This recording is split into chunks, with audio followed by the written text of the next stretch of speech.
everybody, welcome back. I'm Jade Fish, and whether you're here for the stream or drifting in later to the pod, I'm really glad you're here. In this little part of our ocean, it's just soft reading, quiet thoughts, and just floating around for a bit. It feels peaceful this morning. It's even raining outside for me today.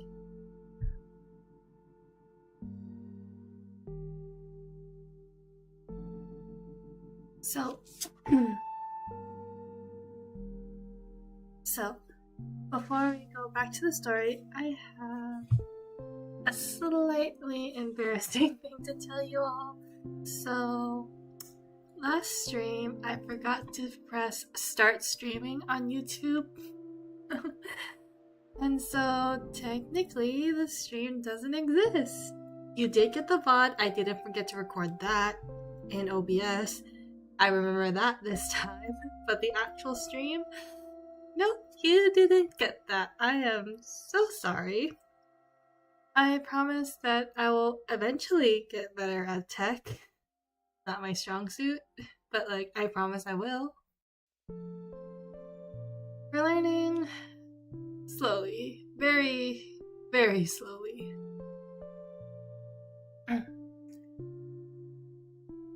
Another small update. I'll be skipping the next week and May 12th stream. I think that's the date. Let me check the calendar. Yeah, May 5th and 12th, there's not going to be any streams because of a family thing. But I'll be back on May 19th. So, yeah. And for the MCAT that I talked about last time, I'm still trying to figure out how I want to do the study with me streams. The idea is still there. It's not fully shaped yet though. But hopefully sometime next month or in June. I really want to do this. It's just trying to figure out how. Because the books I'm using might be copyrighted and I don't want to get copyright striked and all that. Whatever, I'll figure it out later. Eventually. Okay. So, for today, as always, until we finish this book, we'll be reading Pride and Prejudice by Jane Austen. Still using the physical copy because I love turning the pages. And we'll get through. We'll read for an hour or until I get tired. Just like last time. Last time we read chapters 13, 14, and 15, stopping right before chapter 16. So today is chapter 16 onward. Chapter 16, I already told you last time, seems like a little longer chapter than the others.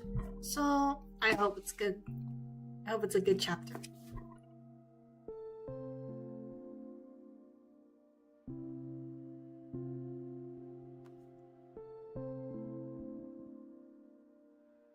Like always, there's no strict goal, like I said.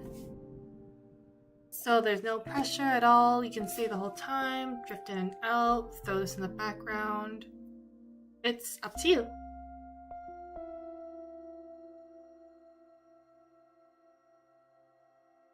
I'm gonna drink a little water.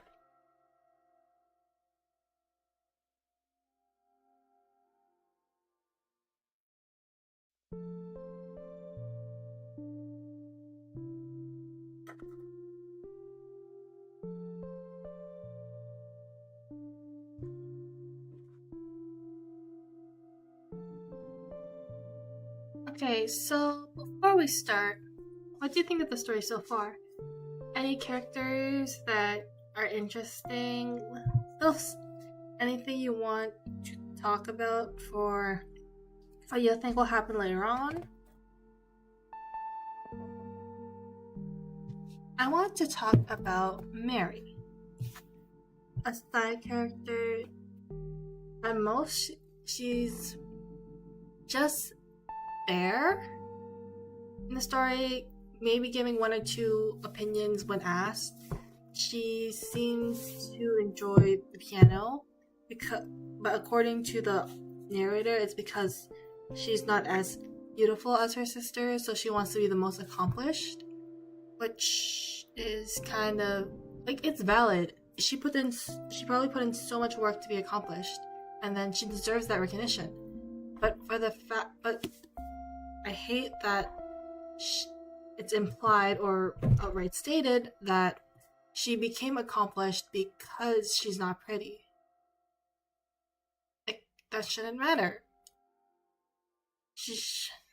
And I hate that the narrative implied that.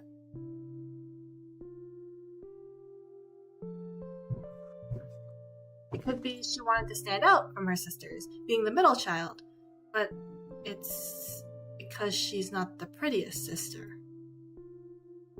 And then the rest of the sisters think she's a bore. Well, mainly Lydia, because she's the most opinionated and she's the one who said it, but still, it's a little much, I think.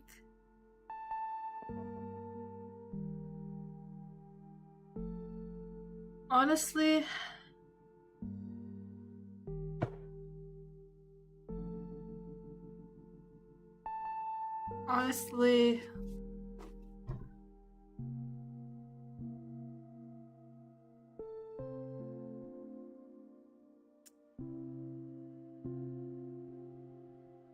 okay. Collecting thoughts back together.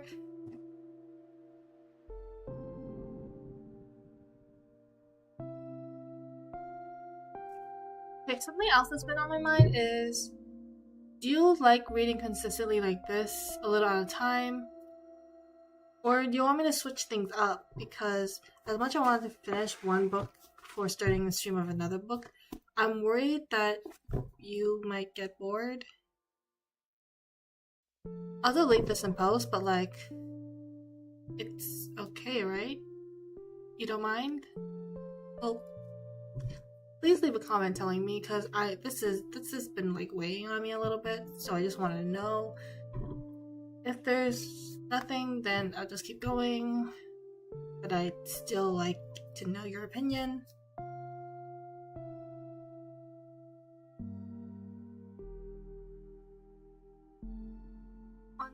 Anyway, once I start reading, I'll mostly focus on the story. I might pause here and there to give my reactions, or think out loud, or check in the chat if there's any chat. Overall, this is a calm stream, so feel free to relax, study, draw, or just float around with me for a bit. Alright, let's drift back into the story. This is Pride and Prejudice, starting by Jane Austen, starting at chapter 16.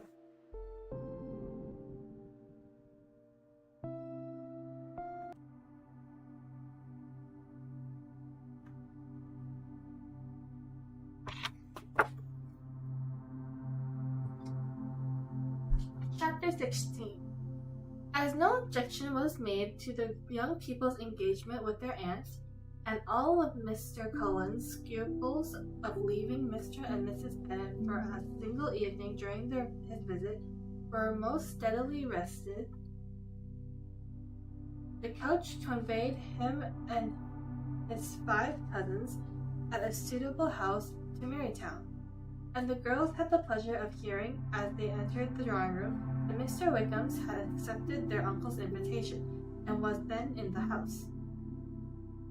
When this information was given, and they had all taken their seats, Mr. Cullen was at leisure to look around him and admire, and he was so much struck with the size and furniture of the apartment that he declared he might almost have supposed himself in all summer breakfast parlor at Rosings, a comparison that did not at first convey much gratification, but when Miss Phillips understood from him what Rosings was, and who was its proprietor, when she had listened to the description of only one of Lady Catherine's drawing rooms, and found that the halfpenny piece alone had cost £800, he felt all the force of the compliment, and would hardly have resented a comparison with the housekeeper's room.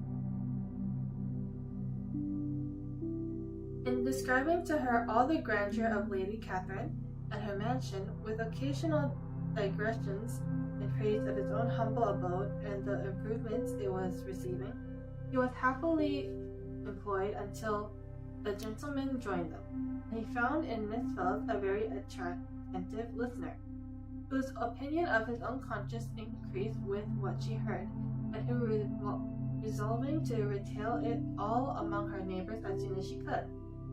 The girls, who could not listen to their cousin, and who had nothing to do but to wish for an instrument and examine their own indifferent imitation of china on the mantelpiece, intervention was awaiting appeared very long. It was over at last, however. The gentleman did approach, and when Mr. Wickham's walked into the room, Elizabeth felt that she had neither been seeing him before, nor thinking of him since, with the smallest degree of unreasonable admiration. The officers of the shire were in general a very creditable, gentlemanlike set, and the best of them were present at the party. But Mr. Wickham's was as far beyond them all in person, countenance, air, and walk, as they were superior to the broad-faced, stuffy Uncle Phillips, breathing port wine, who followed them into the room. Mr. Wickham was the happy man towards whom almost every female eye was turned, and Elizabeth was the happy woman by whom he finally seated himself, and the agreeable manner in which he immediately fell into conversation, though it was only on its being a wet night, and on the probability of a rainy season, made her feel that the commonest, dullest, and most threadbare topic might be rendered interesting by the skill of the speaker. But such rivals for the notion of the fair as Mr. Wickham's and officers, Mr. Cullen seemed likely to sink into insignificance. To the young ladies he certainly was nothing, but he had still at intervals a kind listener to Miss Phillips, and was, by her watchfulness, most abundantly supplied with coffee and muffin. When the card tables were placed, he had the opportunity of obliging her in return by sitting down to whist. "I know little of the game at present," said he, "but I shall be glad to improve myself, for in my situation in life." Miss Phillips was very thankful for his compliance, but could not wait for his response. Mr. Wickham did not play at whist, and with ready delight was he received at the other table between Elizabeth and Lydia. At first there seemed danger around Lydia engrossing him entirely, for she was a most determined talker, but being likely extremely fond of lottery tickets, he soon grown too much interested in the game, too eager in making bets and exclaiming after prizes, to have attention for anyone in particular. Allowing for the common demands of the game, Mr. Wickham's was therefore at leisure to talk to Elizabeth, and she was very willing to hear him, though what she chiefly wished to hear, he could not hope to be told the history of his acquaintance with Mr. Darcy. She dared not even mention that gentleman. Her curiosity, however, was unexpectedly relieved. Mr. Wickham began to subject himself. He inquired how far Netherfield was from Marytown, and after receiving her answer, added in a hesitant manner how long Mr. Darcy had been staying there. "About a month," said Elizabeth, and then, unwilling to let the subject drop, added, "He is a man of very large property in Derbyshire, I understand." "Yes," replied Wickham. "His estate there is a noble one, a clear £10,000 per annum. You could not have met with a person more capable of giving you certain information on the head than myself." for I have been connected with his family in a particular manner from my infancy. Elizabeth could not but look surprised. You may well be surprised, Miss Bennet, at such an assertion, after seeing, as you probably might, the very cold manner of our meeting yesterday. Are you acquainted with Mr. Darcy? As much as I ever wish to be, cried Elizabeth warmly.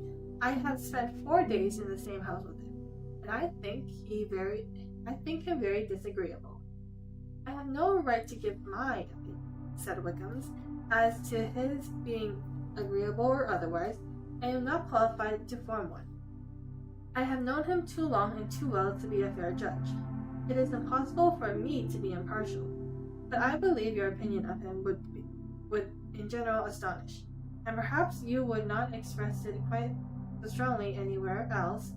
Here you are in your own family. Upon my word, I say no more here than I might say in any house in the neighborhood, except Netherfield. He is not at all liked in Hertfordshire. Everybody is disgusted with his pride. You will not find him more favorably spoken of by anyone. I cannot pretend to be sorry, said Wickham after a short interruption, that he or that any man should not be estimated beyond their deserts. But with him, I believe it does not happen often. The world is blinded by his fortune and consequence, or frightened by his high and imposing manners, and sees him only as he chooses to be seen. I should take him, even on my slight acquaintance, to be an ill-tempered man. Wickham only shook his head. I wonder, he said, at the next moment of speaking, whether he is likely to be in this country much longer. I do not know at all. But I heard nothing of his going away when I was in Netherfield. I hope your plans in favor of the Shire will not be affected by his being in the neighborhood. Oh no, it is not me to be driven away by Mr. If he wishes to avoid seeing me, he must go. We are not on friendly terms, and it always gives me pain to meet him, that I have no reason for avoiding him, but what I might proclaim to all the world. I sense a very great ill usage, and most painful regrets at his being what he is. His father, Miss Bennet, the late Mr. Darcy, was one of the best men that ever breathed, and the truest friend I ever had. And I can never be in company with this Mr. Darcy without being grieved to the soul by 1,000 tender recollections.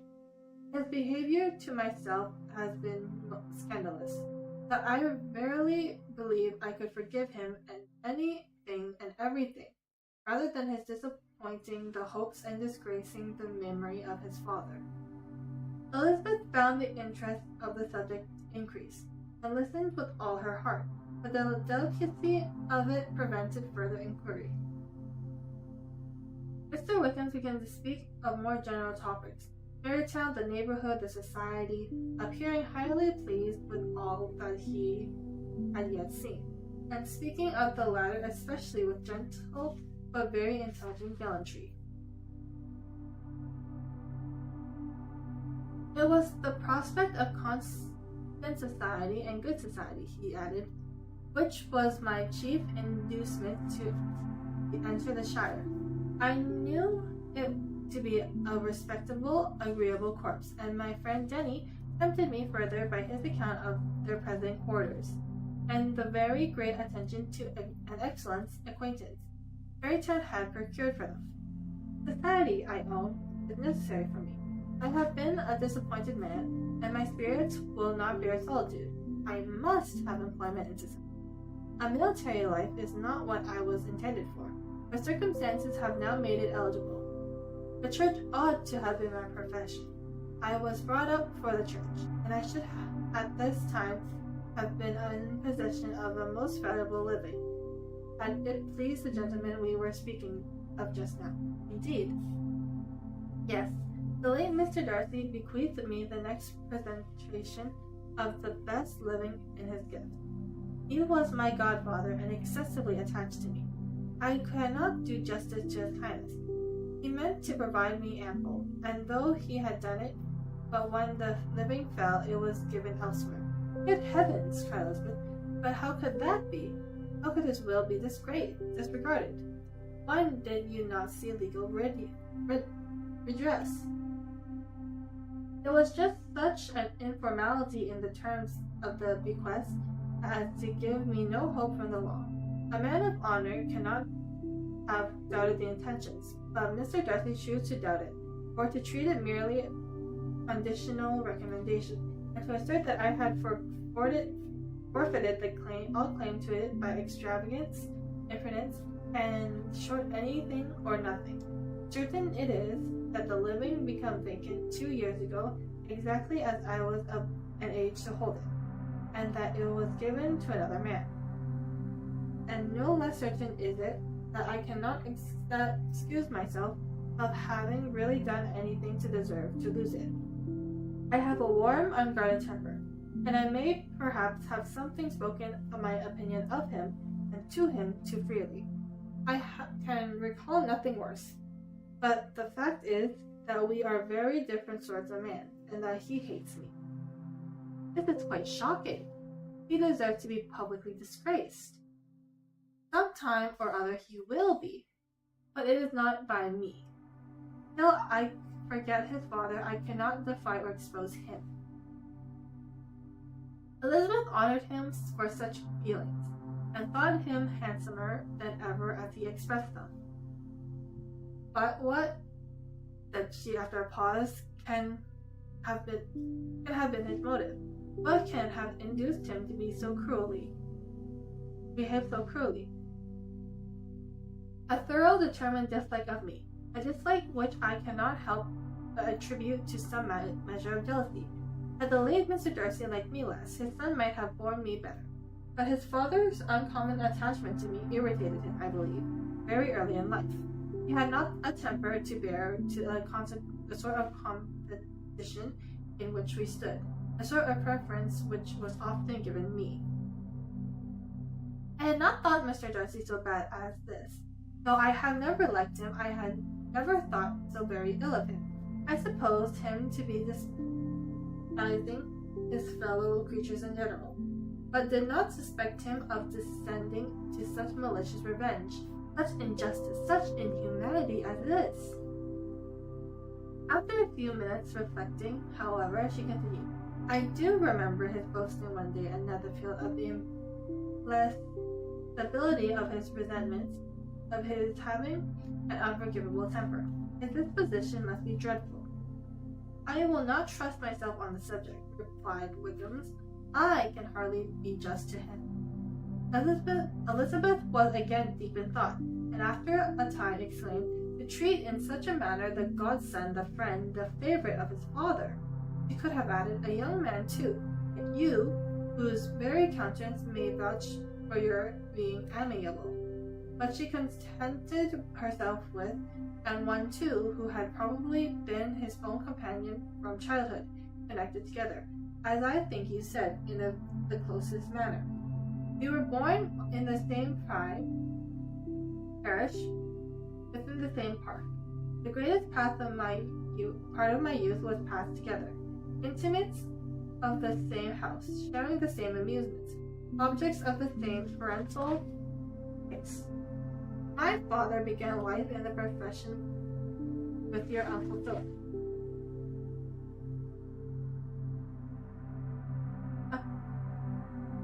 Appeared to do so much credit to, and he gave up everything to be of use to the late Mr. Darcy, and devoted his time to the care of the Pemberley property. He was most highly esteemed by Mr. Darcy, a most intimate confidential friend. Mr. Darcy often acknowledged him to be under the greatest obligations to my father's active superintendence, and when, immediately before my father's death, Mr. Darcy gave him a voluntary promise of providing for me, I am convinced that he felt it to be as much a debt of gratitude to him as affection to me. How strange, cried Mr. Elizabeth. How abominable. I wonder that the very pride of Mr. Darcy has not made him just to you, if from no better motive that he should not have been too proud to be dishonest. For dishonesty I must call it. It is wonderful, replied Wickham, for almost all his actions may be traced to pride, and pride has often been his best friend. It has connected him nearer with virtue than any other feeling. But we are none of us consistent, and in his behavior of me there were stronger impulses even than pride. Can such a bond of pride as his have ever done him good? Yes, it has often led him to be liberal and generous, to give his money freely, to display hospitality, to assist his tenants, and relieve the poor. Family pride and filial pride, for he is very proud of what his father was, have done this, not to appear to disgrace his family, to degenerate from the popular qualities, or lose the influence of the Pemberley house, is a powerful motive. He has also brotherly pride, which, with some brotherly affection, makes him a very kind and careful guardian of his sister. You will hear him generally cry up as the most attentive and best of brothers. What sort of girl is Miss Darcy? He shook his head. I wish I could call her amiable. It gives me pain to speak ill of a Darcy, but she is too much like her brother, very, very proud. As a child she was affectionate and pleasing and extremely fond of me, and I have devoted hours and hours to her amusement. But she is nothing to me now. She is a handsome girl, about 15 or 16, and I understand highly accomplished. Since her father's death, her home has been London, where a lady lives with her and superintends her education. After many pauses and many trials of other subjects, Elizabeth could not help reverting once more to the first and saying, I am astonished at his intimacy with Mr. Bingley. How can Mr. Bingley, who seems good humor itself, and is, I rather believe, truly amiable, be in friendship with such a man? How can they suit each other? Do you know Mr. Bingley? Not at all. He is a very sweet-tempered, amiable, young, charming man. He cannot know what Mr. Darcy is. Probably not. But Mr. Darcy can please where he chooses. He does not want ability. He can be conversable companionship, if he thinks it is worth his value. Though amongst those who are at his equals in consequence, he is a very different man from what he is to the less prosperous. His pride never deserts him, but with the rich he is liberal-minded, just, sincere, rational, honorable, and perhaps agreeable, allowing something for fortune and figure. Though with parties soon afterwards breaking up, the players gathered around the other table, and Mr. Collins took his station between his cousin Elizabeth and Miss Phillips. The usual inquiries as to his sex were made by the latter. It had not been very great. He had lost every point, but when Miss Phillips began to express her concern thereupon, he assured her with much earnest gravity that it was not the least important, that he considered the money as a mere trifle, and begged she would not give herself unease. I know very well, madame, said he, that when persons sit down to a card table, they must take their chance of these things. And happily I am not in such circumstances as to make 5 shillings any object. There are undoubtedly many who could not say the same, but thanks to Miss Lady Catherine de Bourgh, I am removed far beyond the necessities of regarding little matters. Mr. Wickham's attention was caught, and after observing Mr. Collins for a few minutes, he asked Elizabeth in a low voice whether her relations were very intimately acquainted with the family of de Bourgh. Lady Catherine de Bourgh, he replied, has very lately given him a living. I hardly know how Mr. Collins was first introduced to her notice, but he certainly has not known her long.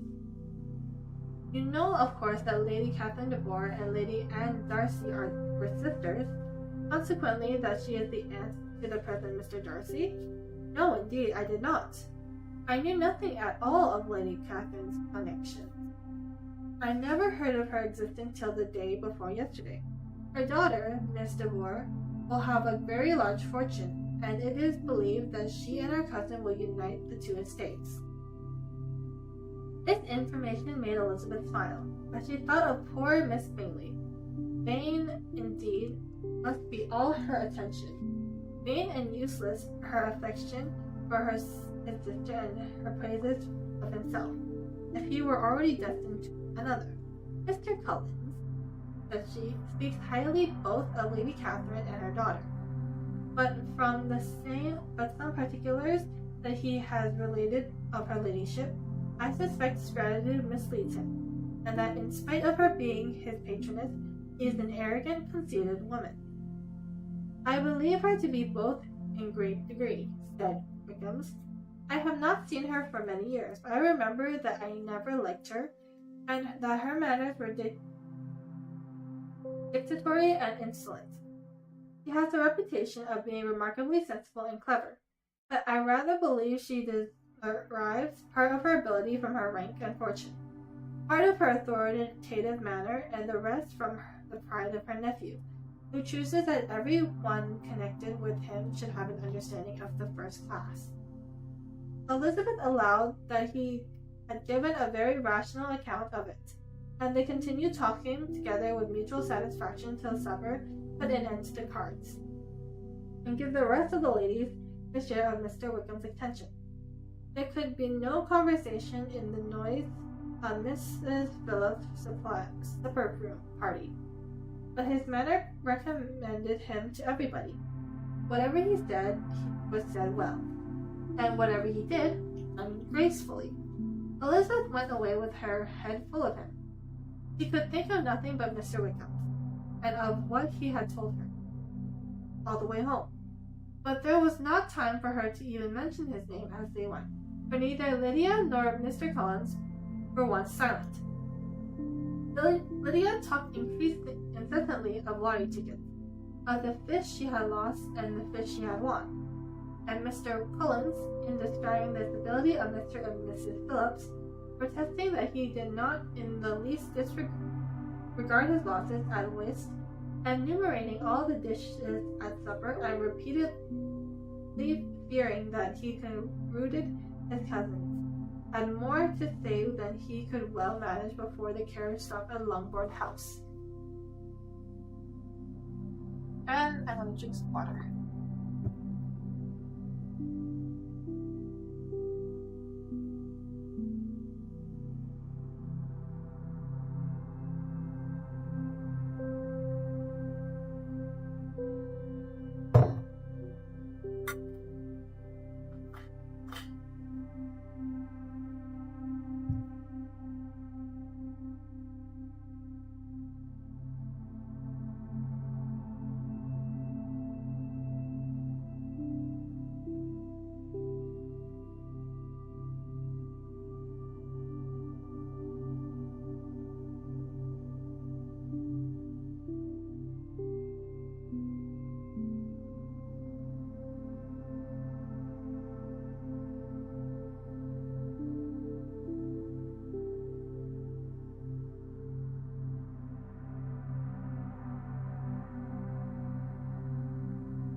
So, what do y'all think?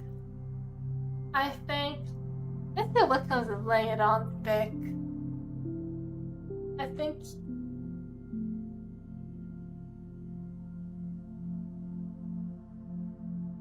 think Elizabeth is getting caught up in all this, but she also has, like the title of the story suggests, too much prejudice.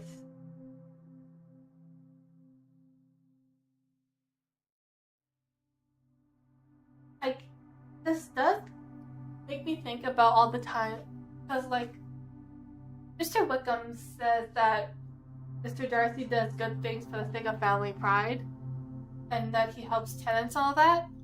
I can't help but, like, relate this to real life, where it's like, oh, the people who fall into scandal are donating to charity just to make themselves look better.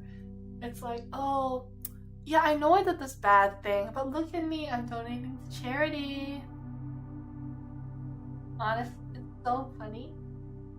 Like, on one hand, I can't, it shouldn't take a scandal for you to donate. Like, I have no money, and I still donate what I can. Like, my hair, I grow it out every 4 years or so and just cut it and donate that. If I see, like, you know, in those, some fast food restaurants, there's like a little box of donate, or you can put in some coins to donate. I do that. Just little things, you know? So I don't understand why it takes a scandal for people to start, who has the means, the money to donate a lot to save someone's life or to improve someone's life, for them to donate. On the other hand, for Mr. Darcy, it seems like it's something he constantly does. So that's the difference. But it's like a small enough connection that my brain latched onto it, you know? Anyways. Back to the story.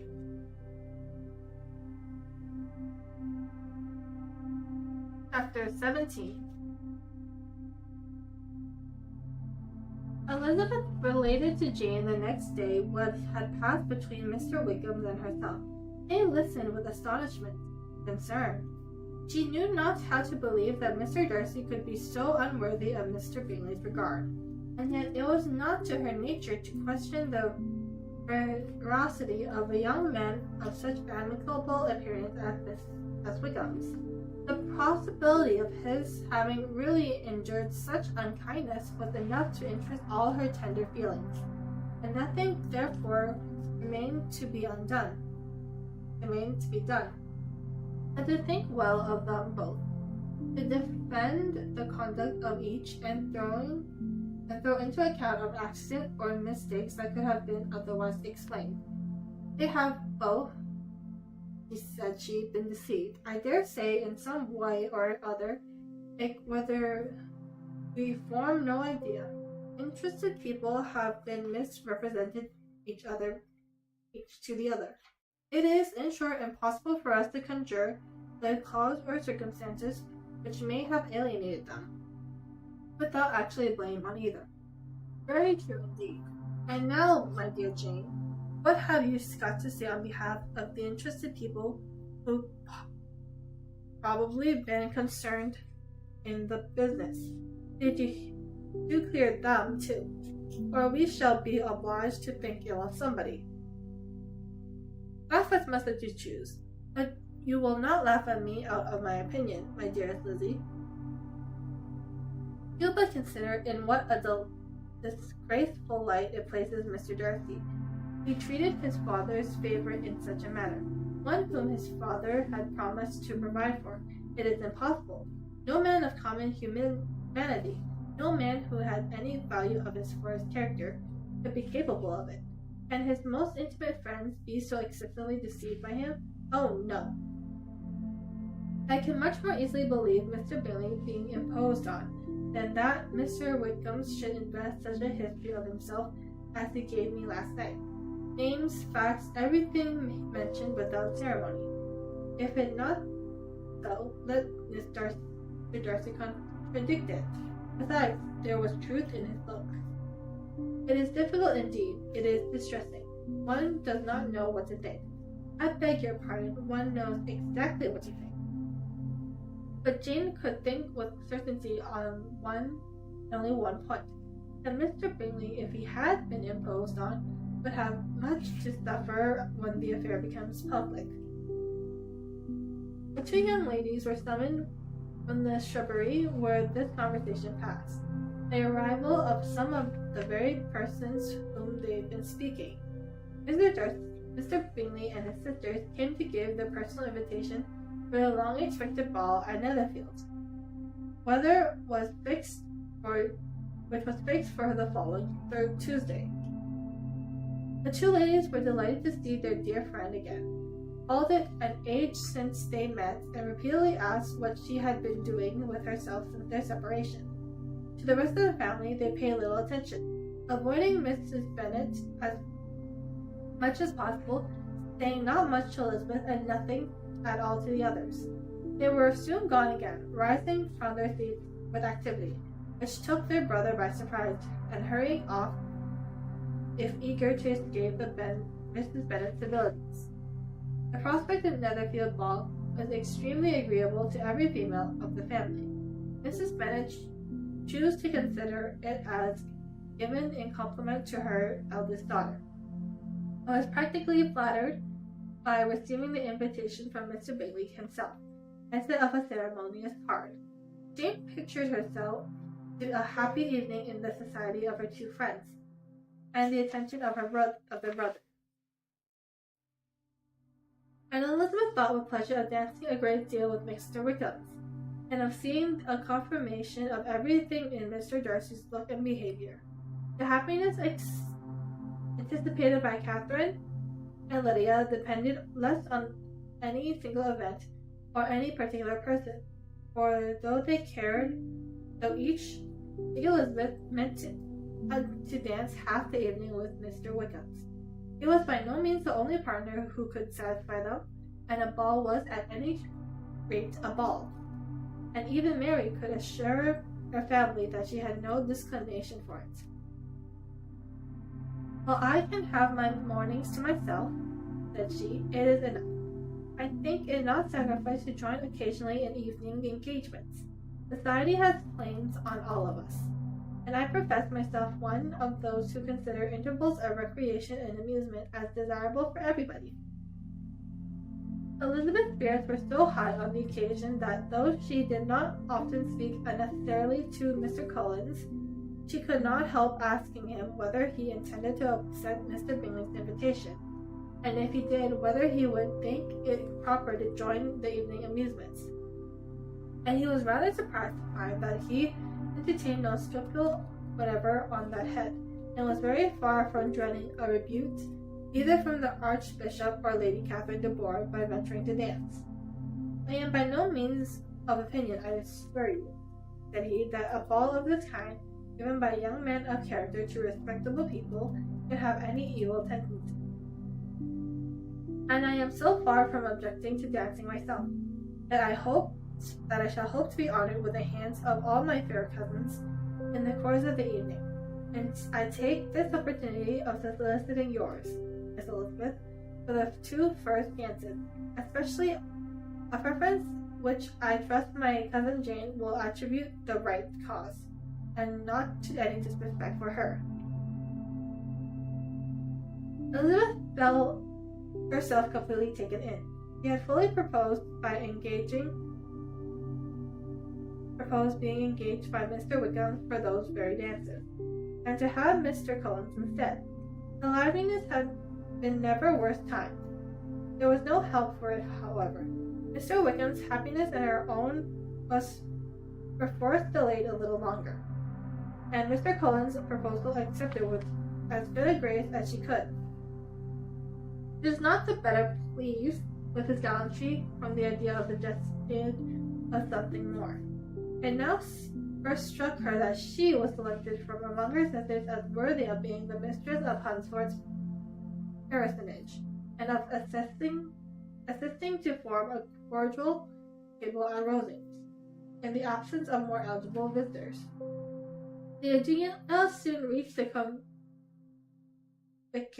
convictions as she observed his increasing civilities towards herself, and heard his frequent attempts to add a compliment on her wit and vivacity.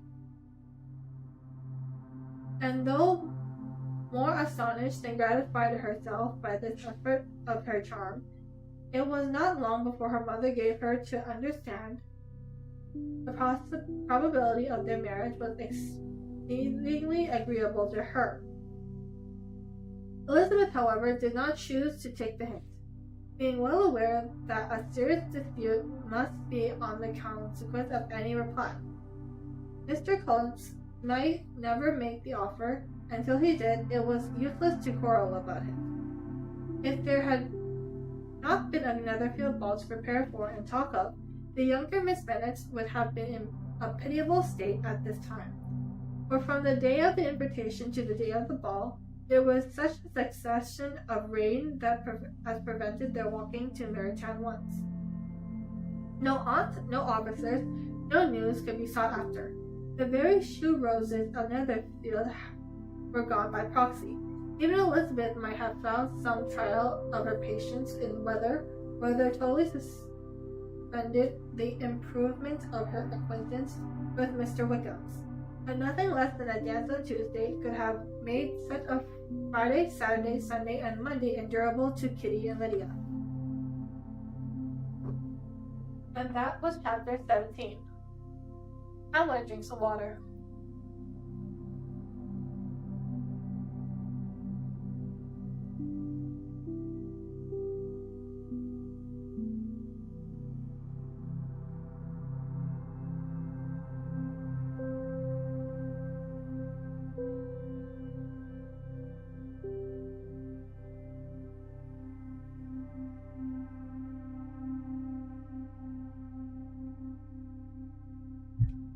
I ran out of water. I'll be right back.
Okay, back with water.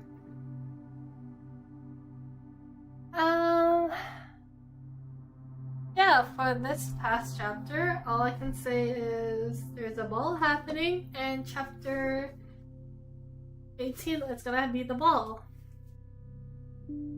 I agree with Jane that Elizabeth has a little bit too quick to judge. And my opinions on Mr. Bingley's sisters are still the same. They don't like anyone who isn't handsome, quote unquote, enough for them. I guess now we got hints that Elizabeth now knows what Mr. Collins wants with her. The next chapter is a long one. God, 12 pages long? 12, 13 pages long? I think we're gonna take a water break between these, but like, we'll figure it out when we get there. Chapter 18. Till Elizabeth entered the drawing room at Netherfield and looked in vain for Mr. Wickham's among the clusters of reddened coats there assembled, a doubt of his being present had never occurred to her. The certainty of meeting him had not been checked by any of those recollections that might not unreasonably have alarmed her. She had dressed more than usual care, and prepared in the highest spirits for the conquest of all that remained unsubdued of his heart, trusting that it was not more than might be won in the course of the evening.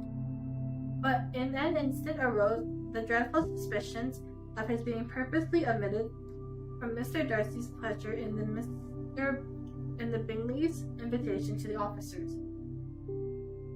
Though this was not exactly the case, the absolute fact of his absence was pronounced by his friend Mr. Denys, to whom Lydia eagerly applied, and who told them that Wickham's had been obliged to go to town on business the day before, and has not yet returned, adding with a significant smile, "I do not imagine his business would have called him away just now, if he had not wished to avoid a certain gentleman here."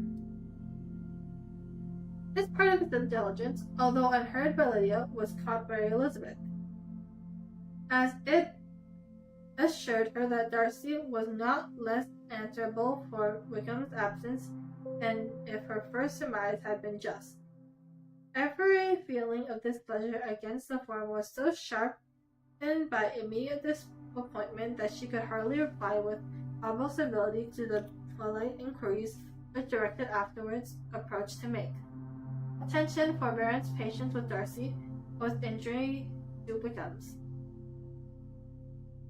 She was resolved against any sort of conversation with him, and turned away with a degree of ill humor which she could not wholly surmount even in speaking to Mr. Bingley, whose blind partiality provoked her.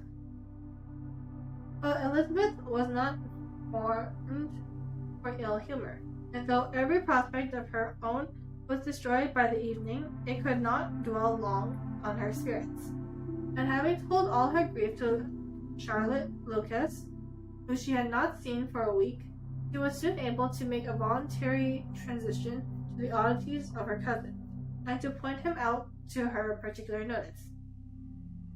The two first dances, however, brought a return to distress. They were dances of mortification. Mr. Collins, awkward and solemn, apologizing instead of attending, and moving wrong without being aware of it, gave her all the shame and misery which a disagreeable partner for a couple dances could give. The moment of her release from her was ecstasy. She danced with an officer and had the refreshment of talking of Wickham's and of hearing he was universally liked. When those dances were over, she returned to Charlotte Lucas, and was in conversation with her. When she found herself suddenly addressed by Mr. Darcy, who took her so much by surprise at his application for her hand, that, without knowing what she did, she accepted him. He walked away again immediately, and she was left to fret over her own want of presence of mind. Charlotte tried to console her. "I dare say you will find him very agreeable." "Heavens forbid! That would be the greatest misfortune of all, to find a man agreeable whom one is determined to hate. Do not wish me such an evil." When the dancing recommenced, however, and Darcy approached to claim her hand, Charlotte could not help caution her in a whisper not to be a simpleton, and allow her fancy for Wickham's to make her appear unpleasant in the eyes of a man 10 times his consequence. Elizabeth made no answer, and took her place in the seat amazed by the dignity to which she arrived in being allowed to stand opposite to Mr. Darcy, and reading her own neighbors' looks, their equal amazement at beholding it. They stood in some time without speaking a word. She began to imagine that their silence will last through the 2 dances, and at first was a resolve not to break it, till suddenly fancying that it would be great punishment to her partner to oblige him to talk, she made a light conversation of the dance. He replied, and was again silent. After a pause of some minutes, she addressed him a second time with, "It is your turn to say something, Mr. Darcy. I talked about the dance, and you ought to make some kind of remark on the size of the room, or the number of couples." He smiled, and assured her that whatever she wished him to say would be said. "Very well. That reply will do for the present. Perhaps by and by I may observe that private halls are much pleasanter than public ones. But now we must be silent. Do you wish by rule then, while you are dancing? You talk by rule then while you are dancing? Sometimes one must speak a little, you know. It will look odd to be entirely silent for half an hour together. And yet, for the advantage of some, conversation ought to be arranged so as they may have the trouble of saying as little as possible. Are you consulting your own feelings in the present case, or do you imagine that you are gratifying mine?" "Both," replied Elizabeth archly, "for I have always seen a great similarity in terms of our minds. We are each an unsocial, taciturn disposition, unwilling to speak unless we expect to say something that will amuse the whole room, and be handed down to posterity with all the eclat of the proverb. This is not very striking resemblance of your own character, I am sure," said he. "How near it is to be mine, I cannot pretend to say. You think it is faithful portrayal, how undoubtedly. I must not decide on my own performance." He made no answer, and they were again silent, and they had gone down the dance. When he asked her if she and her sisters did not very often walk in Barrington, she answered in affirmative, and unable to resist the temptation, added, "When you met us there the other day, we had been forming a new acquaintance." The effect was immediate. A deep shade of hauteur overspread his features, but he said not a word. And Elizabeth thought blaming herself for his own weakness, and could not go on. At length, Darcy spoke, and in a constrained manner said, "Mr. Wickham is blessed with such happy manners as many ensured his making friends. Whether he is equally capable of retaining them is less certain." "He has been so unlucky to lose your friendship," replied Elizabeth with emphasis, "and in a manner which he is likely to suffer all his life." Darcy made no answer, and seemed serious of changing the subject. At that moment, Sir William Lucas appeared close to them, meaning to pass through to the other side of the room, but on perceiving Mr. Darcy, stopped with a bow of superior courtesy to compliment on him and his dancing and his partner. "I have been most highly gratified indeed, my dear sir. Such very superior dancing is not often seen. It is evident that you belong to the first circles. Allow me to say, however, that your fair partner does not disgrace you, and that I must hope to have this pleasure often repeated, especially when a certain desirable event, my dear Miss Eliza," glancing at her sister, and Bingley, "shall take place. What congratulations will then blow in! I appeal to Mr. Darcy, but let me not interrupt you, sir. You will not thank me for detaining you from the bewitching converse of that young lady. His bright eyes are upbraiding me." The latter part of his address was heard by Darcy, but Sir William's allusions to his friends seemed to strike him forcibly, and his eyes were directed with very serious expression towards Bingley, who were dancing together, Moving himself, however, shortly he turned to his partner and said, Sir William's interruption has made me forget what we were talking about.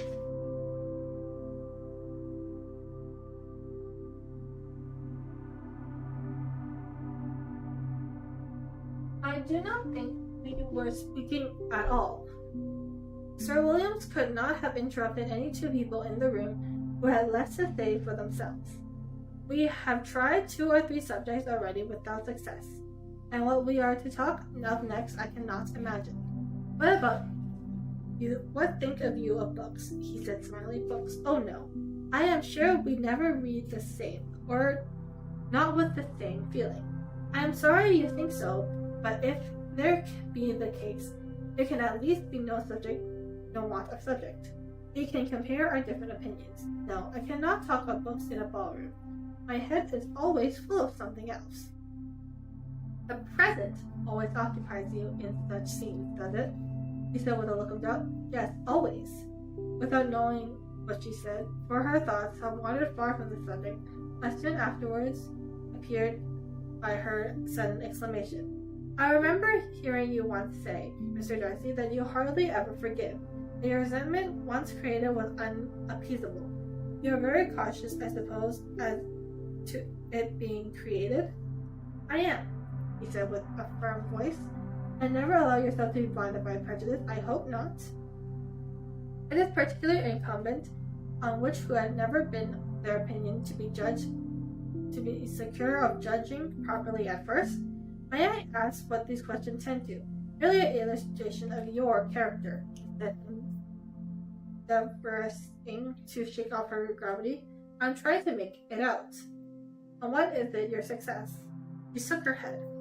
I do not get on at all. I hear such different accounts of you, it puzzles me exceedingly.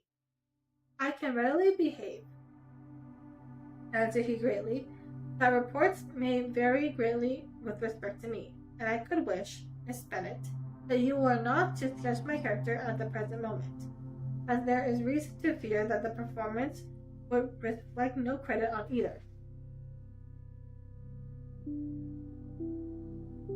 But if I do not take your likeness now, I may never have another opportunity. I would by no means suspend any pleasure of yours, he replied coldly. He said no more, and they went down on other dance and parted in silence, on each side dissatisfied, though not to an equal degree, for in Darcy's breast there was a tolerable, powerful feeling towards her, but soon procured her pardon, and directed all his anger against another. They had not long separated when Miss Bailey came towards her with an expression of civil disdain, thus accosted her. So, Miss Eliza, I heard you were quite delighted with George Wickham's. Your sister has been talking to me about him and asking me 1,000 questions. And I find that the young man forgot to tell you amongst his communications that he was the son of old Wickham's, the late Mr. Darcy Stewart. Let me recommend you, however, as a friend, not to give implicit confidence to all his assertions, for as to Mr. Darcy using him ill, it is perfectly false. For on the contrary, he has always been remarkably kind to him, though George Wickham's had treated Mr. Darcy with the most infamous manner. I do not know the particularities, but I know very well that Mr. Darcy is not in the least to blame. He cannot bear to hear George Wickham mentioned, and that though my brother thought he could not well avoid including him in his invitations to the officers, he was exceedingly glad to find he had taken himself out of the way. His coming into the country at all is the most insolent thing, indeed, and I wonder how he could presume to do it. I pity you, Miss Eliza, for this discovery of your favourite's guilt, but really, considering his descent, one could not expect much better. His guilt and his descent appear by your account to be the same, said Elizabeth angrily, for I have heard you accuse him of nothing wrong than him being the son of Mr. Darcy Stewart, and of that I assure you he informed me himself. I beg your pardon, replied Miss Bingley, turning away with a sneer. Excuse my interference. It was highly convinced.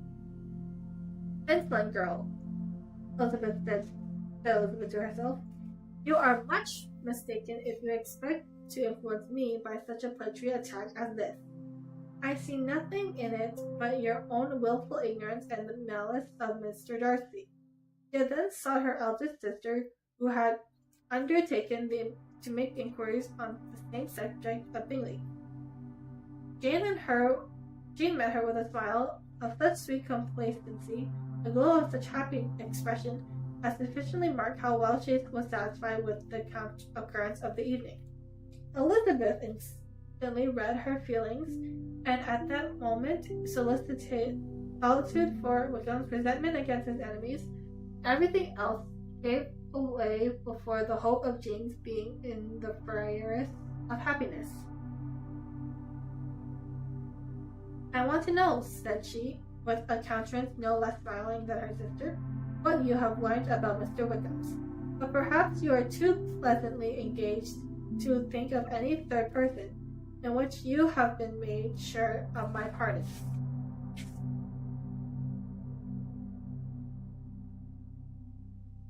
"No," replied Jane. "I have not forgotten him, but I have nothing satisfactory to tell you. Mr. Bingley does not know the whole his history, and is quite ignorant of the circumstances which the principally offended Mr. Darcy. But he will vouch for the good conduct, the probity and honor of his friend, and is perfectly convinced that Mr. Wickham's had deserved much less attention from Mr. Darcy than he received. I am sorry to say that by his accounts, as well as his sister, Mr. Darcy is by no means a respectable young man. I'm afraid he has been very imprudent, and has deserved to lose Mr. Darcy's disgrace."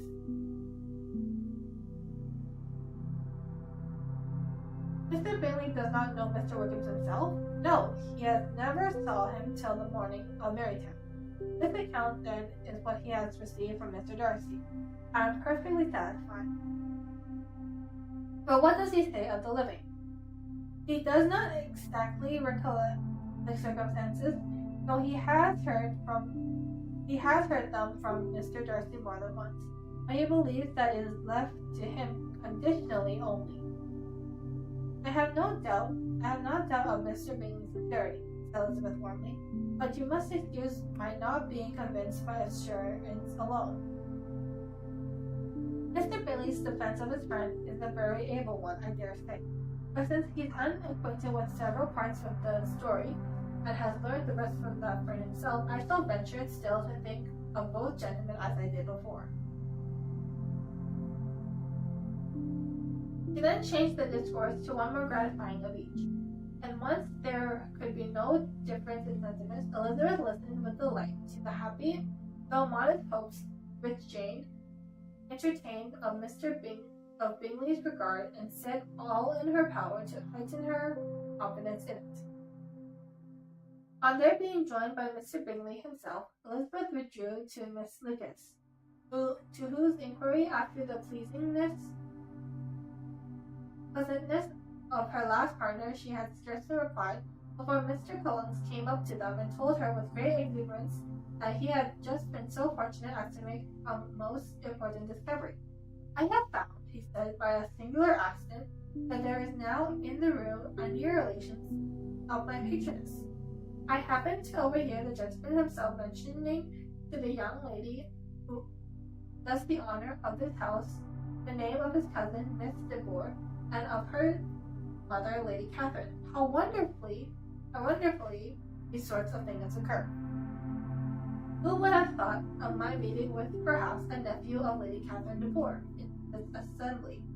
I am most thankful that the discovery is made in time for me to pay my respects to him, which I am now going to do. Trust he will excuse my not having done it before. My total ignorance of the connection must plead my apology. You are not going to introduce yourself to Mr. Darcy? Indeed I am. I shall entreat his pardon for not having done it earlier. I believe him to be Mr. Catherine's nephew. I will be in my power to assure him that her ladyship is quite well yesterday night. Elizabeth tried hard to dissuade him of such a scheme, assuring him that Mr. Darcy would consider his addressing him without introduction as an infinite freedom rather than a compliment to his name, that it was not in the least necessary there should be any notice on either side, and that if there would, it must belong to Mr. Darcy, the superior in consequence, to begin the acquaintance.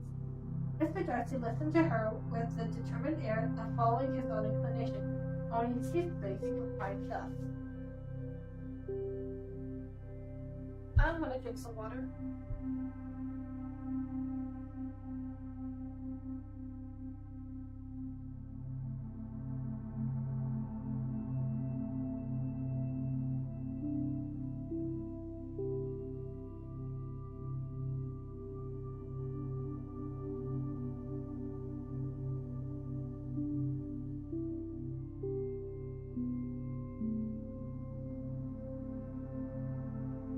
My dear Miss Elizabeth, I have the highest opinion in the world of your excellent judgment in all matters within the scope of your understanding.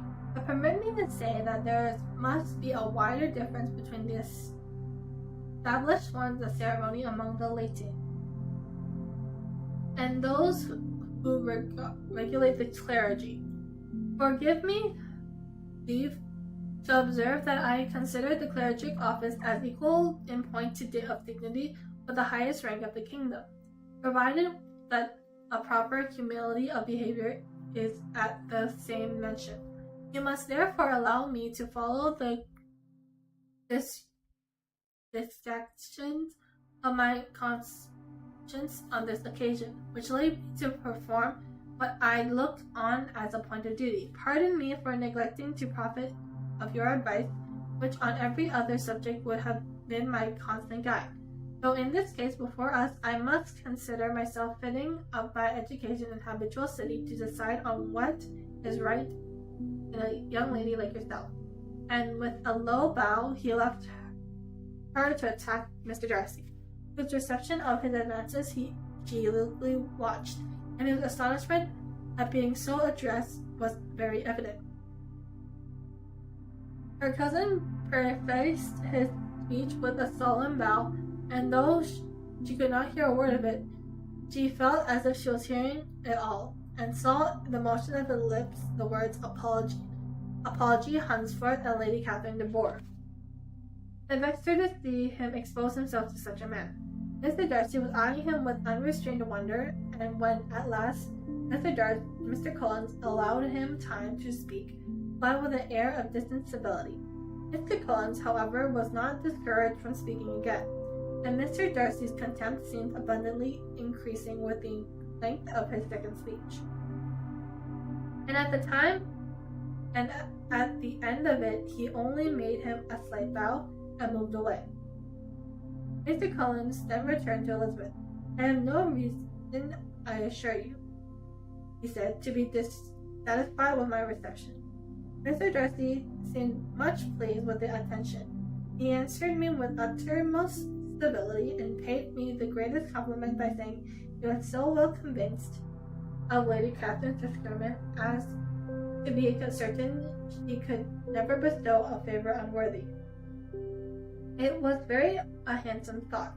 Upon the whole, I am much pleased with him. As Elizabeth had no longer any interest of her own to pursue, she turned her attention almost entirely on her sister and Mr. Bingley, and the train of agreeable reflection of her observations given birth to made her perhaps more happy, almost happy to as Jane. She saw her in settle that very house, and all the felicities which a marriage of true affection could bestow, and she felt capable under such circumstances of endeavoring, even like Mr. Bingley's two sisters. Her mother's thoughts, she plainly saw, were bent the same way, and she determined not to venture near her, lest she might hear too much. When they sat down for supper, therefore, she considered a most unlucky perversionist, which placed them within one of each other. And deeply she was vexed to find that her mother was talking to that one person, Lady Lucas, freely, openly, and of nothing else but her expectation of Jane would be soon married to Mr. Bingley. It was an animating subject, and Mrs. Bingley Bennet seemed incapable of fatigue while enumerating the advances of the match. This being such a charming young man, and so rich, and living but 3 miles from them, were the first points of self-gratulations, and then it was such a comfort to think of how fond the 2 sisters were of Jane, and to be certain of they must desire the connection as much as she could do. It was, moreover, such a promising thing for her younger daughters, as Jane's marrying so greatly must throw them in the way of other rich men. And lastly, it is so pleasant at her time of life to be able to convey her single daughters to the care of their sister, that she might not be obliged to go into company more than she liked. It was necessary to make this circumstance a great matter of pleasure, because on such occasion it is the etiquette, but no one was less likely than Miss Bennet to find comfort in staying at home at any period of her life. He concluded with many good wishes with Lady Lucas might soon be equally fortunate, though evidently the triumph believing there was no chance of it. In vain did Elizabeth endeavour to check the rapidity of her mother's words, or persuading her to describe her felicity in a less audible whisper, for to her inexpressible vexation she could perceive that the chief of it was overheard by Mr. Darcy, who sat opposite. Her mother only scolded her for being nonsensical. What is Mr. Darcy to me, pray, that I should be afraid of him? I am sure we owe him no such civility as to oblige to think nothing he might not like to hear. Heaven's sake, madame, speak lower. What advantage could it be to you to offend Mr. Darcy? You will never recommend yourself to his friend by doing so. Nothing she could say, however, had any influence. Her mother would talk of her views in such the same intelligible tone. Elizabeth blushed and blushed again with shame and vexation. She could not help frequently glance her eye at Mr. Darcy, though every glance convinced her of what she dreaded. For she was not looking at her mother. For though he was not looking at her mother, she was convinced that his attention was invariably fixed by her. The expression of his face changed gradually from indignant contempt to a composed, steady gravity.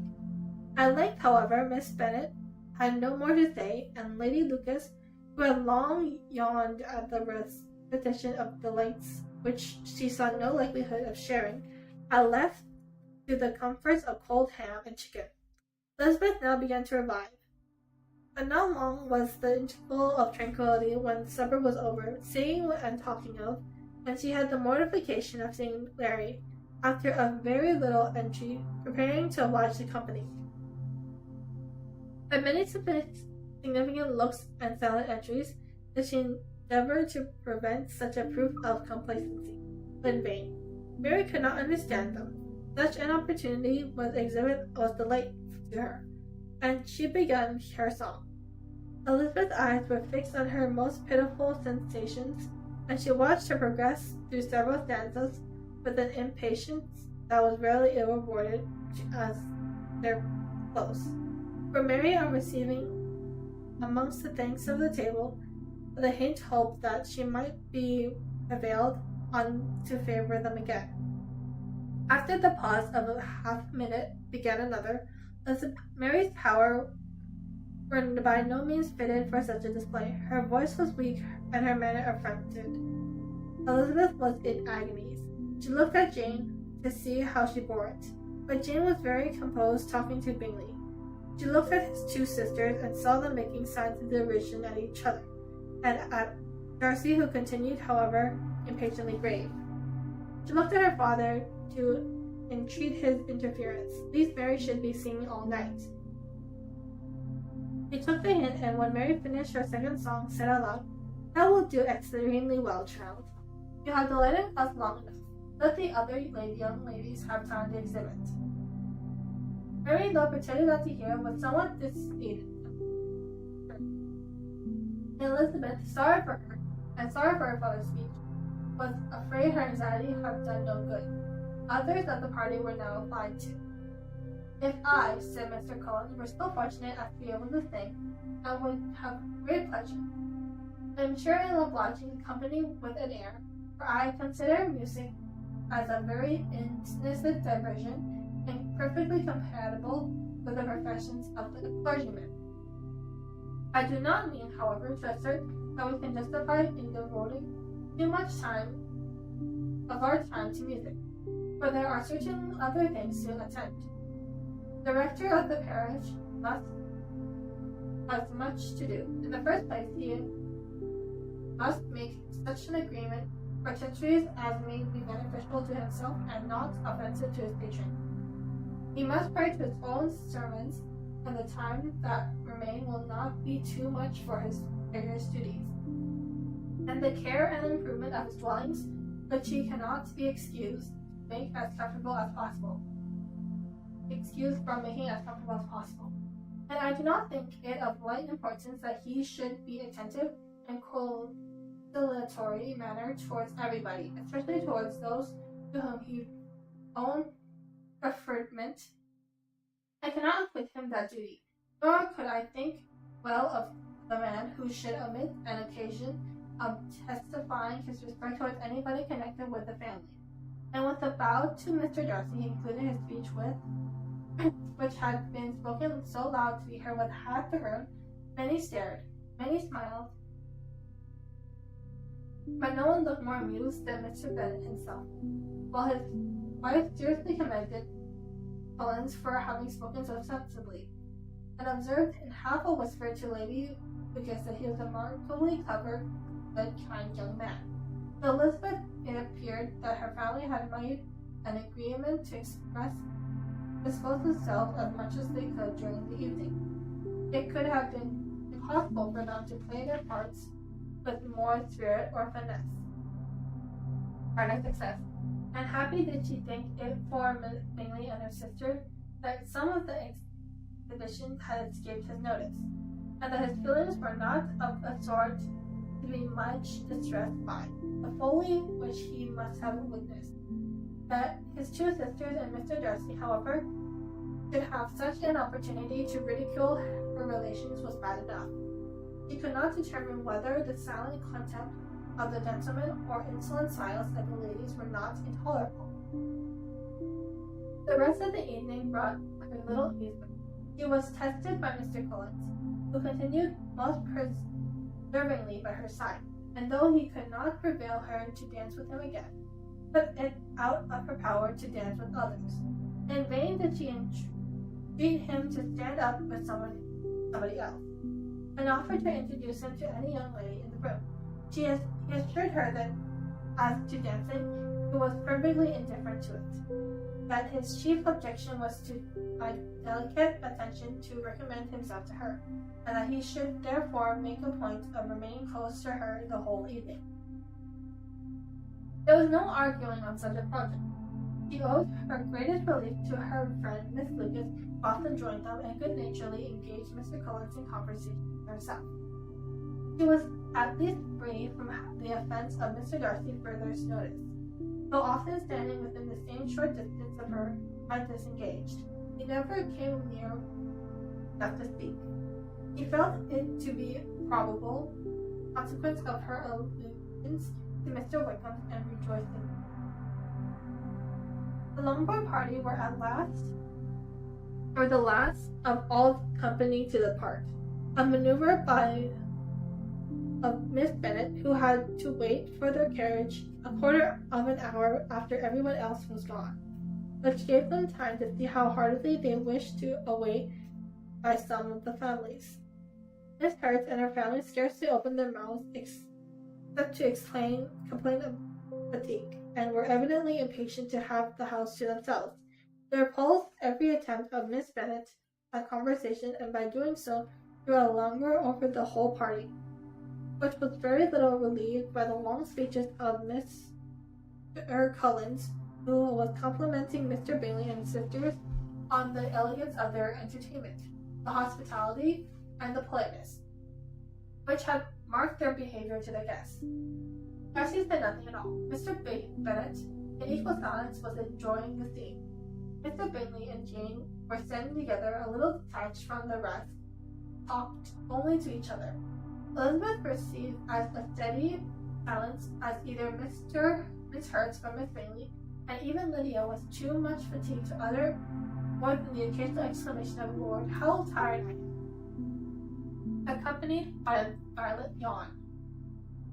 When at length they arose to take leave, Miss Bennet was most pressingly civil in her hopes of seeing the Farrell family soon at Longbourn, and addressing herself partially to Mr. Bingley to assure him how happy he would make them by eating a family dinner with them at any time, without the ceremony of a formal invitation. Bingley was all grateful pleasure, and he readily engaged in talking the earliest opportunity of waiting on him, after his return from London, whither he was obliged to go the next day for a short time. Miss Bennet was perfectly satisfied, and quitted the house under the delightful persuasion that, allowing for the necessary preparations, settlements, new carriage, and wedding clothes, she should undoubtedly see her daughter settle at Netherfield in the course of 3 or 4 months. Of having another daughter married to Mr. Cullens, she thought with equal certainty, and with considerable, though not equal pleasure. Elizabeth was the least dear to her of all her children, and though the man at the match was quite good enough for her, the worth of each was eclipsed by Mr. Bingley at Netherfield. And that was chapter 18. I have gone a full hour and 30 minutes for this. I don't feel like talking about that chapter. My voice is it's honestly dead. But I think I'll end it here.